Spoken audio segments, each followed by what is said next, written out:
فالمدبرات امرا۔ اس صورت میں وہی جو میں نے کل عرض کیا تھا کہ عقیدہ آخرت تیسرے پارے کی صورتوں میں کثرت کے ساتھ 3 مضامین پہ بات کی گئی ہے۔ ایک، مرنے کے بعد دوبارہ زندگی، نبی پاک صلی اللہ علیہ وسلم کی رسالت، اور قیامت کا حشر۔ یاد رکھیں اس آیت صورت میں انسانی احساسات کو اللہ تبارک و تعالیٰ نے سختی کے ساتھ جھنجھوڑنے کی کوشش کی ہے، اور کوئی سنجیدہ انسان اللہ تبارک و تعالیٰ کی ان آیات کو سن کے غور و فکر کیے بغیر رہ نہیں سکتا۔ دوسرا مضمون اس میں یہ ہے کہ اگر آپ اپنا پیغام یا اللہ کا پیغام کسی کو پہنچانا چاہتے ہیں تو اس کو طریقہ کار کیا ہے۔ آج کی 2 باتیں انتہائی اہم ہیں، طریقہ تبلیغ وہ بھی اس صورت میں بیان کیا گیا، اور دوسرا قیامت کا۔ سنیے اللہ تبارک و تعالیٰ نے کیسے کہا، کیا کہا؟ فرمایا کہ والنازعات غرقا۔ والنازعات، نازع کا مطلب ہوتا ہے طاقت کے ساتھ کسی کو گرے ہوئے کو اٹھا دیں، یا کسی چیز کو کسی چیز سے چھین کے نکال دیں۔ اس کے بارے کئی اقوال ہیں، لیکن سب سے زیادہ پسندیدہ صحابہ کرام رضی اللہ تعالیٰ عنہ کا قول یہ ہے کہ اس سے مراد یہ ہے کہ جب انسان کے جسم میں روح ایک عرصے تک رہتی ہے تو مانوس ہو جاتی ہے، اور یہ نکلنے سے انکار کرتی ہے، تو اللہ کے فرشتے جو ہیں کھینچ کے ساتھ جب نکالنے پہ آتے ہیں جسے کھینچ لیتے ہیں۔ یہ مرنے کے وقت کی علامت ہے۔ والنازعات غرقا۔ یاد رکھو جب ہم اپنی زندگی واپس لینے پہ آتے ہیں، اگر تو انکار کرے گا تو طاقت کے ساتھ ہم تیرے جسم سے اپنی روح کو واپس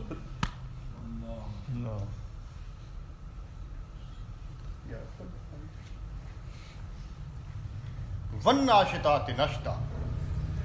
نشا کا مطلب ہوتا ہے، نشاط اس سے نکلا ہے کسی چیز کو آرام اور سکون کے ساتھ، اور کسی کا بند کھول دینا۔ حضور نے اس کی تشریح کرتے ہوئے کہا کہ کچھ لوگ ایسے ہیں جن کی زندگی ان کے جسم سے جدا کرتے وقت انہیں سزا دی جاتی ہے، اور کچھ لوگ ایسے ہیں کہ ان کے سامنے جب جنت پیش کی جاتی ہے تو اس کی روح جنت کے لیے خود نکلنا شروع ہو جاتی ہے۔ اللہم اجعلنا منہم۔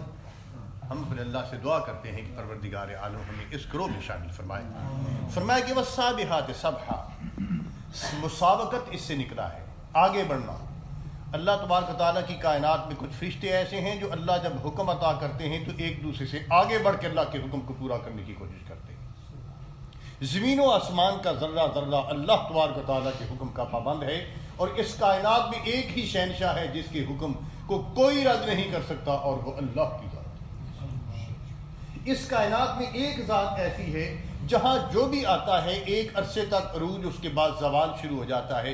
یاد رکھیں جس کے پاس اقتدار ہے اس سے بھی چھین لیا جائے گا، جس کے پاس زندگی ہے اس سے بھی چھین لی جائے گی۔ ایک ذات ایسی ہے جس کے اقتدار کو کوئی چھین نہیں سکتا، اور وہ اللہ کا اقتدار ہے۔ اگر اس بات کی سمجھ نہ آئے تو پھر معتصم باللہ جو اپنے آپ کو اتنا بڑا بادشاہ، جب اسے پتہ چلا کہ جناب ڈاکٹر نے آ کے کہہ دیا کہ ڈاکٹر صاحب اب جناب بادشاہ سلامت، اب تو اپنے نوکروں کو کہنے لگا مجھے تخت سے نیچے زمین پہ بٹھا دیا جائے۔ جب زمین پہ بٹھانے لگا کہنے لگا نیچے سے فرش اٹھا دیے جائیں۔ جب قالین وغیرہ اٹھا دیے جائے تو زمین پہ لیٹ جاتا ہے، تو اپنا چہرہ زمین پہ لگا کے کہتا ہے میرے اللہ، آج تک اپنے آپ کو بادشاہ سمجھتا تھا، لیکن جب تیرا پیغام آیا تو مجھے پتہ چلا میں بادشاہ نہیں، میں فقیر ہوں۔ اے ساری کائنات کے شہنشاہ، دنیا کے فقیر پہ رحم نہ کرے تو یا اللہ مارا جاؤ۔ میرے دوستو، زندگی میں خوشیاں بھی آتی ہیں، غم بھی آتے ہیں، لیکن قرآن کی یہ صورت یہ کہتی ہے کہ جب ہمارے فرشتے زندگی کی دولت کو لینے کے لیے آتے ہیں تو پھر ایسا نہیں کہ آپ انکار کر دیں تو وہ واپس چلے جائیں۔ اللہ فرماتے ہیں ایسا بھی نہیں ہوگا کہ میں کسی فرشتے کو کہوں کہ فلاں کی جا کے زندگی ختم کر کے روح میری امانت واپس لاؤ، تو کوئی فرشتہ کہ چنگا یا اللہ فلاں کام کرنے کے بعد جاتے ہیں۔ فرمایا نہیں، جب اللہ کا حکم ہوتا ہے تو ایک فرشتہ دوسرے سے بڑھ کے اللہ کے حکم کی فرما برداری کرتا ہے۔ فالسابقات سبقا، اور وہ ایک دوسرے سے مسابقت کرتے ہیں۔ فالمدبرات امرا، دبرا یدبر، اللہ تبارک و تعالیٰ کے حکم کو اس کائنات میں نافذ کرتے ہیں۔ ایسا نہیں ہوگا کہ کوئی اللہ حکم جاری کرے تو دنیا میں نافذ نہ ہو. ادھر اللہ کا حکم ہوتا ہے, ادھر اللہ کے فرما بردار فرشتے اللہ تبارک و تعالیٰ کے حکم کو کائنات میں نافذ کر دیتے ہیں. یوم ترجف الراجف, اب دو لفظ آ رہے ہیں. یوم یہ وہ وقت ہے, یوم کا معنی دن بھی ہوتا ہے اور ٹائم اور پیریڈ بھی ہوتا ہے. فرمایا کہ یوم ترجف الراجفہ, راجفہ کا مطلب ہوتا ہے, راجفن کا مطلب ہوتا ہے جھٹکا دینا کسی چیز کو. فرمایا کہ وہ وقت جب زمین کو جھٹکے دیے جائیں گے اور رجف کا موقع آئے گا. ساتھ ہی فرمایا تتبعہ الرادفہ, پہلے راجفہ تھا اب رادف, اس سے لفظ ردیف نکلا ہے. تو ردیف کسے کہتے ہیں؟ گھوڑے کے جو پیچھے بیٹھا ہوا ہوتا ہے نا, اسے ردیف کہا جاتا ہے. تو پہلے کے بعد دوسرا, پہلے ایک زور کے ساتھ سونگ پھونکا جائے گا جس سے اللہ کی کائنات میں ہر زندہ چیز فنا ہو جائے گی.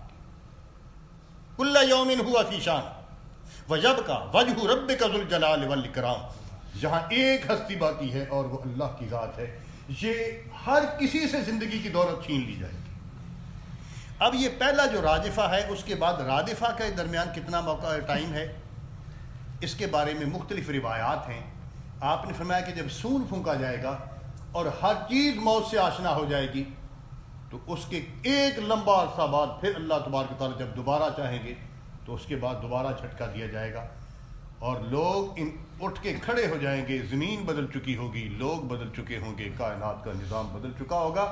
اللہ فرماتے ہیں قلوب یومئذ واجفہ, اس دن ہر کسی کا دل دھڑک رہا ہوگا, پتہ نہیں آج کیا ہوگا. میں نے رات ایک بات آپ سے کی تھی, وَإِذَا الرَّسُولُ أُقِّتَ, جب انبیاء کو اللہ کی عدالت میں پیش ہونے کے لیے کہا جائے گا, اللہ تبارک تعالیٰ فرمائیں گے ماذا تقول, تم نے میرا پیغام میرے بندوں تک جب پہنچایا تمہیں کیا جواب ملا. انبیاء علیہ السلام کی پوزیشن یہ ہوگی کہ کہیں گے لا علم لنا, اللہ تیرے خوف کی وجہ سے کوئی بات یاد نہیں آ رہی. انبیاء علیہ السلام. پھر اللہ کی جلالت کم ہوگی تو کہیں گے لا علم لنا الا ما علمتنا, اللہ اب ہمیں تو ہی پتہ ہے یا اللہ, تیرا پیغام تیرے بندوں کے در در پہ لے کے پھرتے رہے, یا اللہ کیا جواب ملا, یا اللہ نہیں. میرے دوستو, یہ باتیں ہمیں جوہلا نے باتیں آج تک سنائی ہیں, اور جوہلا کی طرح ہم نے اس کو اپنے ذہن کا حصہ بنا لیا کہ فلاں بابا جی اٹھیں گے, اٹھ کے جناب اللہ تبارک و تعالیٰ کے ساتھ باتوں میں لگ جائیں گے اور ہمیں کہیں گے پیچھے سے, اور جناب فلاں یہ کریں گے, فلاں یہ کریں گے. میرے دوستو, جوہلا کی باتیں ہیں, بے خبروں کی دلیل ہے. اس طرح کا معاملہ تو دنیا کی عدالت میں نہیں ہوتی, یہ تو احکم الحاکمین کی عدالت ہے. یاد رکھیں, ہر عدالت کے کچھ اصول ہیں. یہ اللہ کی عدالت ہے. لا یتکلمون, کیا مطلب ہے؟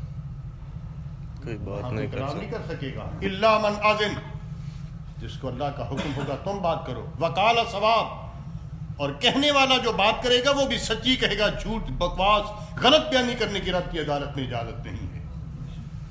میرے دوستو, اس عدالت میں ایک ہی چیز پیش کی جا سکتی ہے. میرے دوستو, مجرم اگر اپنے آپ کو چھڑانا چاہے تو اس کے پاس دو طریقے ہوتے ہیں. ایک ہوتا جناب مٹھی گرم کر کے جج کو خرید لیتے ہیں, یا اللہ یار, کیوں جی, ہوتا ہے کہ نہیں, جج خریدا جاتا ہے. اور دوسری بات یہ کہ جج صاحب کو پتہ ہوتا ہے یار یا تو فلانا ہے, یہاں کے خلاف اگر میں فیصلہ کرنا تو وہ امپلیمنٹ ہی نہیں ہونا.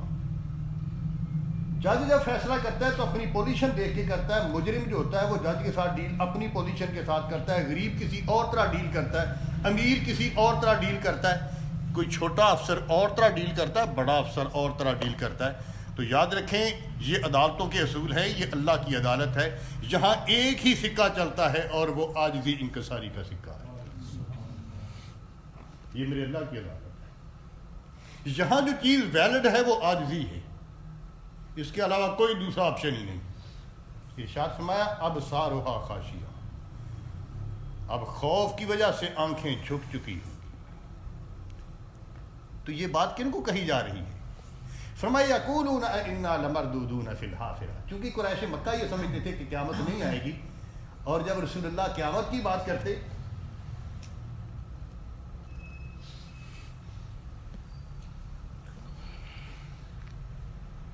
جو پچھلی صورت آپ نے پڑھی ہے وہاں یہ تھا کہ اما یتساءلون, کس چیز کے بارے سوال کر رہے ہیں؟ عن النبأ العظیم، اس بڑی خبر کے بارے. تو یہ خبر اس لیے بڑی تھی کہ یہ کائنات کے نظام کو اپنے انجام سے دو چار کرنے والی خبر ہے. جس طرح ایک انسان کی موت ہے، اس کائنات کی بھی ایک. تو یہاں یہ کہا گیا کہ جناب وہ جب حضور کی زبان سے قیامت کا ذکر سنتے ہیں تو کہتے ہیں کہ انا لمردودون فی الحافرہ. یار کیا یہ واقعی دوبارہ زندہ ہونا ہے مرنے کے بعد؟ اذا كنا عظاما ناخرہ، دو لفظ ہیں. کیا؟ اذا، جب، کننا ہو جائیں گے، عظاما کیا مطلب؟ ہڈی. صرف ہڈی نہیں، ناخرہ. یار جب ہڈی ناخرہ ہو جائے گی تو ناخرہ اس ہڈی کو کہا جاتا ہے جس میں گدا نہ ہو.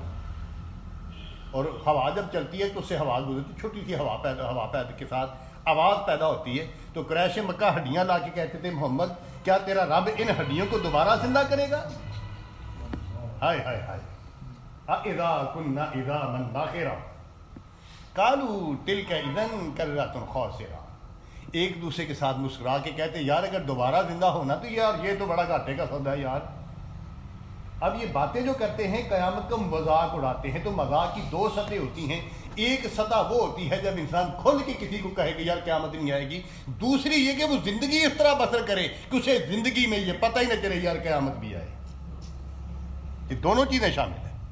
تو جو کہہ یہ رہا ہے قالوا تلک اذا کرۃ خاسرہ. جواب سنیے فإنما هي زجرۃ واحدہ. لوگو تم کون سی بات کرتے ہو؟ اللہ کی قدرتوں کے بارے، اللہ کی طاقت کے بارے میں بات کر رہے ہو کہ قیامت دوبارہ نہیں آئے گی. فإنما هي زجرۃ واحدہ، میری ایک جھڑکی کے ساتھ فإذا هم بالساہرہ، ساری کائنات کا نظام بدل جائے گا. زمین چکیل میدان ہو جائے گی، تم قبروں سے نکل کے میری عدالت میں پیش ہو جائے. اس طرح انداز دیکھیں اللہ کے بات کرنے کا. یار سچی بات یہ ہے کہ قرآن تربیت بھی انسان کی کرتا ہے. اسی لیے کوئی فرقہ بعد قرآن کی دعوت نہیں عام کرتا. میں پچھلے دنوں ترکی کے بارے پڑھ رہا تھا. ایک دوست گئے ہیں یہاں سے ترکی کے لیے. میرے دوستوں خدا نہ میری باتوں کو نارمل نہ لیا کر. میں روایتی قسم کا آدمی نہیں ہوں. بارہا میں نے اپنے نظریات کے بارے میں میں نے آپ سے دعا کی ہے. وہ دوست کہتا کہ میں جب مولانا روم کے دربار پہ گیا تو وہاں بہت سارا کمرہ بہت بڑا، جہاں اوپر لکھا تھا رقص مولوی. عصر کے سے لے کے مغرب تک وہاں ڈھول اور مطلب دھنے بار بار اور مطلب موسیقی ہوتی ہے اور ساتھ لوگ وہاں رقص کرتے ہیں. یہ وہاں کی روٹین ہے، ہر روز ہوتا ہے. اور جو باقی دن ہوتا ہے نا اس میں سارا دن تین کام ہوتے ہیں. یا مثنوی پڑھی جاتی ہے، پڑھائی جاتی ہے، سمجھائی جاتی ہے، حفظ کروائی جاتی ہے مولانا کی تعلیمات. اس کے بعد علامہ افنندی کے دربار پہ کہتا ہے دوسرا دن میں وہاں گیا، وہاں یہ کچھ تھا، وہاں یہ کچھ تھا، وہاں مریدین تھے، وہاں پیری مریدی، وہاں فلاں فلاں جو کچھ ہوتا ہے. تو وہاں بھی یہ کہ اپنے پیر کی کرامات بیان کی جا رہی تھی، سمجھائی جا رہی تھیں، بتائی جا رہی تھیں. کہتا ہے یار میں ہر دربار پہ گیا ہوں، وہ اپنے اپنے پیر کا کلام پڑھ بھی رہے تھے، پڑھا بھی رہے تھے، سمجھا بھی رہے تھے، بیان بھی کر رہے تھے. وہ کہتا ہے یار 13 دن کے بعد جب میں واپس لوٹنے لگا تو کہنے لگا یار ایک دل پہ بوجھ تھا کہ ہر جگہ پہ اپنے اپنوں کا، اپنے اپنے بڑوں کا، اپنے اپنے پیروں کا کلام پڑھایا بھی جاتا ہے، سمجھایا بھی جاتا ہے، لیکن ان 13 دنوں میں نے ہر دربار، ہر مجلس اٹینڈ کی ہے. وہاں اپنے اپنے اکابرین، اپنے اپنے بڑوں، اپنے اپنے بگز جو ہوتے ہیں، اپنے اپنے پیر، اپنے اپنے شیخوں کا کلام پڑھایا جاتا تھا، سمجھایا جاتا تھا. آندہ میں نے پوری ترکی میں ایک جگہ بھی ایسی نہیں دیکھی جہاں محمد کا کلام بھی پڑھایا جاتا ہو، اللہ کا قرآن بھی پڑھایا جاتا ہو. حقیقت نہیں. آج پورے پاکستان کا دورہ دیکھیں، ہر مسلک کی مسجد میں جائیں، ہر فرقے کے پاس جائیں، وہ اپنی اپنی کتابیں پڑھتے ہیں لیکن اللہ کی کتاب یہ کچھ اس لیے نہیں پڑھتے کہ یہ تربیت کرتا ہے انسان کی. ارشاد فرمایا فَإِذَا هُمْ بِالسَّاهِرَةِ. میں لفظ بساہرہ کا ترجمہ دیکھ رہا تھا، البیضاء. اس کا ترجمہ عربی میں کیا جاتا ہے البیضاء. اس کا مطلب یہ ہے کہ چٹیل میدان ہو جائے گی. گویا کہ جب میرا حکم ہوگا تو ہر چیز میرے حکم کے مطابق بدل جائے گی. اس لیے کہ جو قبروں میں تھے، جن کی زندگی نہیں تھی، زندگی مل جائے گی. جو زمین پہلے پہاڑوں کے ساتھ تھی اس کے بعد چٹکل کر دی جائے گی. اب دوسری بات، یہاں تک گفتگو تھی اللہ کے جلال کی. اب کسی اللہ کے باغی کو سمجھانا کیسا؟ اب دوسرا مرحلہ شروع ہو رہا ہے، درس کی آخری حصہ شروع ہو رہا ہے. اللہ فرماتے ہیں حل اتاک حدیث الغاشیہ. یہ اس لیے اللہ تبارک تعالیٰ نے قرآن مجید میں فرعون اور موسیٰ علیہ السلام کا قصہ بیان کیا ہے، بار بار کیا ہے، کہ عرب یہ سمجھتے تھے کہ ہم بڑے طاقتور ہیں، یہ محمد صلی اللہ علیہ وسلم کے ہمارے خلاف حیثیت کیا ہے، ہمیں کیا کر سکتا ہے، ہمارے پاس فوج ہے، ہمارے پاس طاقت ہے، ہمارے پاس دولت ہے، ہمارے پاس شہرت ہے، ہمارے پاس سب کچھ ہے، اور اس کے پاس کچھ بھی نہیں، اس کا ہمارے مقابلے میں مقابلہ کیا ہے؟ تو اللہ تبارک تعالیٰ نے کہا اہل مکہ اس دنیا میں اپنی طاقت اور شہرت اور حکومت پہ ناز کرنے والے صرف تم ہی نہیں ہو، تم سے پہلے ایک فرعون بھی گزرا ہے، اسے بھی اپنی حکومت طاقت پہ ناز تھا، جس طرح تم مصطفیٰ کو لاوارث سمجھتے ہو اس نے بھی موسیٰ علیہ السلام کو لاوارث سمجھا تھا، تو جو اللہ کے ہوتے ہیں وہ لاوارث نہیں ہوتے، جو اللہ کے ہوتے ہیں وہ ان کے پاس اللہ کی طاقت ہوتی ہے۔ ذرا سنیے اللہ تعالیٰ کا حدیث الغاشیہ، اے محمد صلی اللہ علیہ وسلم ان کو بتاؤ کہ تمہارے پاس حضرت موسیٰ علیہ السلام کی خبر بھی پہنچی ہے، اذ نادا ربہ بالواد المقدس، اذ جب نادا آواز دی ربہ اس کے رب نے بالواد المقدس طوا، اس مقدس وادی میں جب حضرت موسیٰ علیہ السلام کو اللہ تبارک تعالیٰ نے آواز دی اذهب، اور ساتھ پیغام دیا اذهب الى فرعون انه طغى، جائیے ذرا فرعون کے پاس۔ قبل اس کی کہ میں آیت کا ترجمہ کروں، میں دو باتیں آپ کو سمجھانا چاہتا ہوں۔ پہلی بات یہ، ایک طرف اگر حکومت ہو جس کے پاس فوج بھی ہے، جس کے پاس پولیس بھی ہے، جس کے پاس طاقت بھی ہے، جس کے پاس دولت بھی ہے، جس کے پاس سب کچھ ہے، اس کا مقابلہ کرنے کے لیے جس اللہ نے آدمی کو منتخب کیا ہے وہ ایک آدمی ہے، اور کہا کہ انہو طغیٰ، خود اسے خبر دی ہے کہ وہ میرا باغی ہے، اور ظالم اتنا کہ اس کا ظلم ضرب المثل بن چکا ہے۔ اچھا جناب، اگر آپ کسی کے کتے کو پتھر مارنے سے پہلے 10 دفعہ سوچتے ہو یار اگر میں نے کتے کو پتھر مارا تو اس کے مالک کا رد عمل کیا ہوگا، سوچتے ہو کہ نہیں؟ تو سوال یہ ہے کہ جس پیغمبر کو اللہ تبارک تعالیٰ نے فرعون کے دربار میں بھیجا تھا وہ ویسے ہی بدلے چلے گئے تھے؟ کیا انہیں پتہ نہیں تھا کہ جب میں نے فرعون کو یہ کہوں گا کہ تیرا زندگی کا طریقہ غلط ہے، تو اپنے آپ کو رب غلط کہلاتا ہے اور اب عوام کو تو نے غلط غلام بنا رکھا ہے، کیا اس کا کوئی رد عمل نہیں ہوگا؟ کیا موسیٰ علیہ السلام نے نہیں سوچا ہوگا؟ تو یاد رکھیں اللہ نے فرمایا کہ اذهب الى فرعون، حضرت موسیٰ علیہ السلام کے ساتھ جب اللہ کی وادی مقدس میں بات ہوتی ہے تو اللہ کا جلال جب موسیٰ کے دل میں آتا ہے تو اللہ کے جلال جس دل میں ہو پھر وہ غیروں سے نہیں ڈرتا، جس کے دل میں جملہ دہرائیں، اور جو در در کی ٹھوکریں کھاتا ہے در در سے ڈرتا ہے، آپ سمجھ جائیں اس کے دل میں اللہ کا جلال نہیں لوگوں کی کبریائی ہے۔ آپ عالم اور غیر عالم کو سمجھ سکتے ہیں، فرمایا کہ اذهب الى فرعون انه طغى، وہ باغی ہے۔ اب سوال یہ ہے کہ جس کے باغی ہونے کی خبر خود اللہ دے رہا ہے، اس کے باغی ہونے میں کچھ آتا، لیکن اللہ تبارک تعالیٰ نے یہ سب کچھ بتانے کے بعد اسے تبلیغ کا طریقہ کیا بتایا؟ خدا را ذرا اچھی طرح قرآن مجید سے یہ طریقہ ضرور سمجھ لیں اور ہر ساتھی یہ بات ضرور سمجھ، وہ کیا ہے؟ فرمایا اے موسیٰ میں نے تجھے کہا کہ وہ میرا باغی ہے، سورہ طٰہٰ، فَقُولَا لَهُ قَوْلًا لَيِّنًا، میرا باغی تو ہے لیکن بات پیار سے کرنا، لَعَلَّهُ يَتَذَكَّرُ أَوْ يَخْشَىٰ، اگر تو پیار سے بات کرے گا تو تیری بات پہ غور و فکر کرے گا، شاید اس کا غور و فکر اسے اللہ کے در پہ جھکنے پہ مجبور کر دے۔ معلوم ہوا کہ اگر اللہ کے باغی سے بھی بات کی جائے تو تلخی سے نہیں کرنی چاہیے، محبت سے کرنی چاہیے۔ دو باتوں کا خیال رکھنا چاہیے، جب اللہ کی بات کرتے ہو تیرا لہجہ کیا ہے، تیرے الفاظ کیا ہیں، اس لیے کہ الفاظ دل پہ زخم کرتے ہیں لیکن لہجہ اس دل کو زخمی کر دیتا ہے، ڈبو دیتا ہے۔ یاد رکھیں تیرا لہجہ بھی ایسا ہو جس میں ہمدردی ہو، تیرے الفاظ بھی ایسے ہوں جس میں ہمدردی ہو۔ اللہ نے ارشاد فرمایا فَقُلْ هَلْ لَكَ إِلَىٰ أَن تَزَكَّىٰ، اے فرعون اب پہنچ گئے ہیں نا دربار میں، کہتے ہیں یار اگر تو چاہے تو میں تمہیں پاکیزہ ہونے کا طریقہ نہ بتا دوں؟ ذرا لفظوں پہ کا انتخاب کریں، لفظوں کی سلیکشن، کن الفاظ سے کہا، دبکے نہیں مارے، ہمارے دین کی تقریر کرنے والے ہوتے ہیں بیچارے، وہ لکھا ہوا تھا مولوی شعلہ بیان، سمجھایا خدا کے بندو اللہ کی بات کرنے والے شعلہ بیان نہیں ہوتے، شیریں بیان ہوتے۔ کیا ہوتے ہیں؟ میرے دوست تو یاد رکھو، تیرے الفاظ سے کسی کا دل نہ دکھ جائے۔ اللہ نے فرمایا کہ لوگوں ان کے جھوٹے خداؤں کو برا نہ کہو، اس لیے کہ یہ دل میں آ کے تیرے اچھے خدا کو کہیں برا نہ کہہ دے۔ قرآن چاہے کہ نہیں؟ ارشاد فرمایا فَقُلْ هَلْ لَكَ إِلَىٰ أَن تَزَكَّىٰ وَأَهْدِيَكَ إِلَىٰ رَبِّكَ فَتَخْشَىٰ، فرعون اگر تو چاہے وَأَهْدِيَكَ میں تجھے تیرے رب کا رستہ بتا دوں، فَتَخْشَىٰ اس لیے کہ ڈرنے کے قابل تیری ذات نہیں، ڈرنے کے قابل اللہ کی ذات ہے۔ یار یہ پیغمبر کے الفاظ ذرا غور کیجئے، ایک ایک لفظ جس طرح موتی ہے اس طرح منتخب کر کے اللہ کے پیغمبر نے فرعون کے دربار میں کہا فَآرَاهُ الْآيَاتَ الْكُبْرَىٰ، صرف الفاظ نہیں، لہجہ کیا ہے، طریقہ کار کیا ہے، فَآرَاهُ اسے دکھلا دیے۔ آرا کے دو معنی ہوتے ہیں، آنکھوں سے دیکھنا اور دل کی آنکھوں سے دیکھنا۔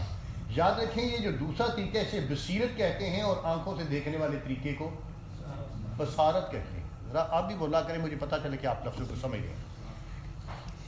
بصیرت کے ساتھ جو بات سمجھی جائے، حقیقی بات یہی ہوتی ہے۔ جذباتی طور پہ جو بات سمجھی جاتی ہے، یہ جذباتی طریقہ کار اللہ کو پسند نہیں، اس لیے کہ وہ مستقل تبدیلی نہیں ہوتی۔ آپ کے پاس بیٹھا جذباتی باتیں سنیں آپ کے لیے، اور جب کسی اور محفل میں گیا، مجھے اچھی طرح یاد ہے کہ ایک دوست مجھے کہنے لگے ڈاکٹر صاحب میں آپ کے درس میں جب آیا تو میں کیونکہ فلاں فرقے سے میرا تعلق تھا، میں فلاں تھا، انہوں نے بڑا پائدن مجھے کیا، جناب یہ اللہ کو نہیں مانتے، یہ نبی پاک کو نہیں مانتے، یہ فلاں فلاں کہنے لگا میرے دل میں۔ میں نے کہا یار ایک دفعہ ان کی بات تو سنیں۔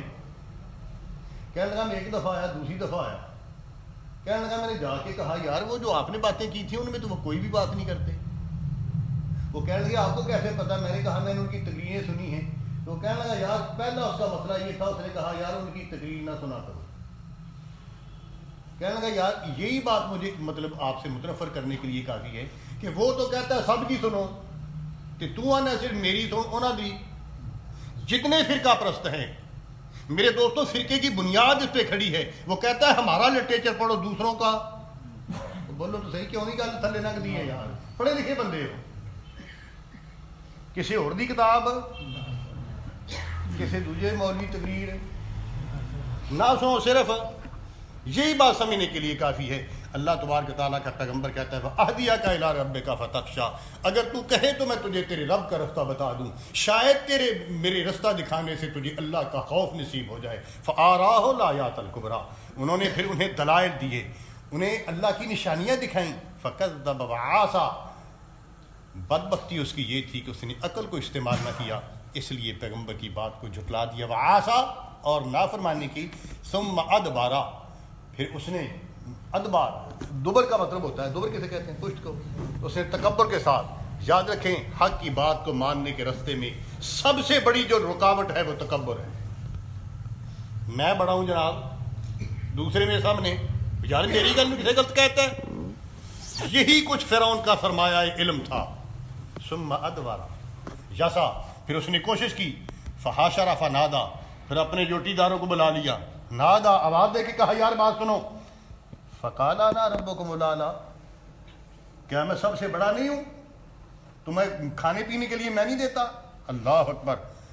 اللہ فرماتے ہیں جب اس نے یہ رویہ اختیار کیا فاخذہ اللہ نکال الآخرۃ والأولی، پھر اللہ تبارک تعالیٰ نے اسے اس دنیا کے عذاب میں بھی مبتلا کر دیا، قیامت کے عذاب میں بھی مبتلا کر دیا۔ آپ کی انفارمیشن کے لیے عرض کر رہا ہوں، فرعون کی جو ڈیڈ باڈی نظر آئی ہے اس کے بارے میں ریسرچ چل رہی ہے، آپ کو پتہ ہے جاپان پیش ہے اس میں، جرمنی اس میں پیش ہے۔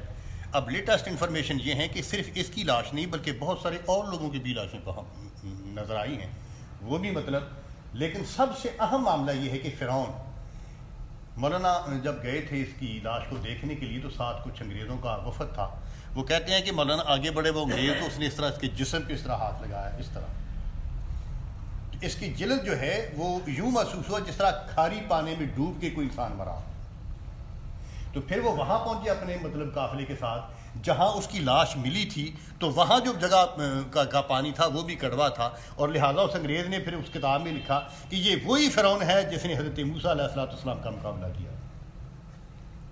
لہٰذا جب تک حضرت موسیٰ علیہ السلام کے دشمن کی لاش ملی نہیں تھی، ٹھنڈے دل سے اس علمی بات کو ذرا سمجھنے کی کوشش کریں میرے دوستو۔ اگر حقیقت سمجھ نہ آئے تو پھر وہاں افسانہ ہوتا ہے، ہر کوئی اپنی اپنی بات کرتا ہے۔ جب اللہ نے فرمایا ننجی کا ببدنک لتکون لمن خلفک آیۃ، اے فرعون ہم تیرے بدن کو آنے والے لوگوں کے لیے محفوظ کر دیں گے۔ ننجی کا ببدنک، بدن کی تجریح، یار بدن کوئی کہتے ہیں اردو میں استعمال ہوتا ہے۔ اللہ نے فرمایا کہ اے فرعون ہم تیرے بدن کو محفوظ کر دیں گے بعد میں آنے والوں کے لیے۔ تو جب تک فرعون کی لاش ملی نہیں تھی، یہ تو تیری صدی میں ملی نا۔ تو یہ جو درمیان میں 1300 سال گزرے ہیں، اس آیت کو ہمارے مفسرین کیا سمجھتے تھے؟ اس کی کیا تشریح ہو سکتی ہے؟ کوئی بھی تشریح نہیں، اپنی طرف سے تو کرتے رہے نا۔ میرے دوستوں معلوم ہے کہ کچھ قرآن کی آیات ایسی ہیں جن کی تفسیر انسانی علم زمانے کے ساتھ ساتھ کرتا ہے، اس لیے کہ کیا یہ قرآن تو قیامت تک کے لیے ہے۔ اب جب اس کا جسم سامنے آیا تو ہمیں پتہ چلا اللہ نے کہا تھا کہ میں تیرے جسم کو محفوظ کر دوں گا۔ ارشاد فرمایا فَأَخَذَهُ اللَّهُ نَكَالَ الْآخِرَةِ وَالْأُولَىٰ إِنَّ فِي ذَلِكَ لَعِبْرَةً لِمَن يَخْشَىٰ، اور پھر ہم نے اللہ سے ڈرنے والوں کے لیے اسے عبرت کا نشان بنا دیا۔ أَأَنتُمْ أَشَدُّ خَلْقًا، اب پھر دوبارہ ان کے کفار مکہ کی طرف، لوگو أَأَنتُمْ أَشَدُّ خَلْقًا أَمِ السَّمَاءُ بَنَاهَا، ذرا آسمان کی طرف دیکھیے، اپنے دل سے پوچھیے کہ جو اللہ آسمان کو بنا سکتا ہے وہ تیرے جسم کو بھی بنا سکتا ہے کہ نہیں؟ قرآن کی ذرا گفتگو قرآن کی سمجھ فرمایا یار اپنے دل سے ذرا پوچھیں کہ جو اللہ زمین بنا سکتا ہے یہ مجھے بھی دوبارہ بنا سکتا ہے، جو آسمانوں کو بنا سکتا ہے یہ مجھے بھی دوبارہ۔ فرمایا کہ أَأَنتُمْ أَشَدُّ خَلْقًا أَمِ السَّمَاءُ بَنَاهَا رَفَعَ سَمْكَهَا فَسَوَّاهَا، اس نے اسے بلند بھی کیا اور اسے برابر بھی کیا۔ وَأَغْطَشَ لَيْلَهَا وَأَخْرَجَ ضُحَاهَا، پھر اس نے رات کو اندھیرا کر دیا اور دن کو اجالا کر دیا۔ جو رات کو اندھیرا عطا کر سکتا ہے، یاد رکھیں جو دن کو اجالا عطا کر سکتا ہے یہ تیرے جسم کو زندگی بھی عطا کر سکتا ہے۔ وَالْأَرْضَ بَعْدَ ذَلِكَ دَحَاهَا، اس ارض دہاہا اسے دوبارہ بھی وجود بخش سکتا ہے۔ اخراج منہا ماءہا ومرعاہا، کیا اس نے اس سے ماء نہیں نکالا، پانی نہیں نکالا، ومرعاہا اور تیرے کھانے پینے کے اشیاء، والجبال ارساہا، اور کیا اس نے پہاڑ اس زمین میں نہیں، مطلب ارساہا کا مطلب ہوتا ہے میک کی طرح ڈبو دینا۔ متاع لکم ولانعامکم، یہ تیرے لیے بھی ہیں اور تیرے جانوروں کے لیے بھی۔ انشاءاللہ اس سے آگے ہم کل پڑھیں گے، انتہائی اہم درس ہے کل کا بھی، آپ اسے سمجھیں بھی اور اسے یاد کرنے کی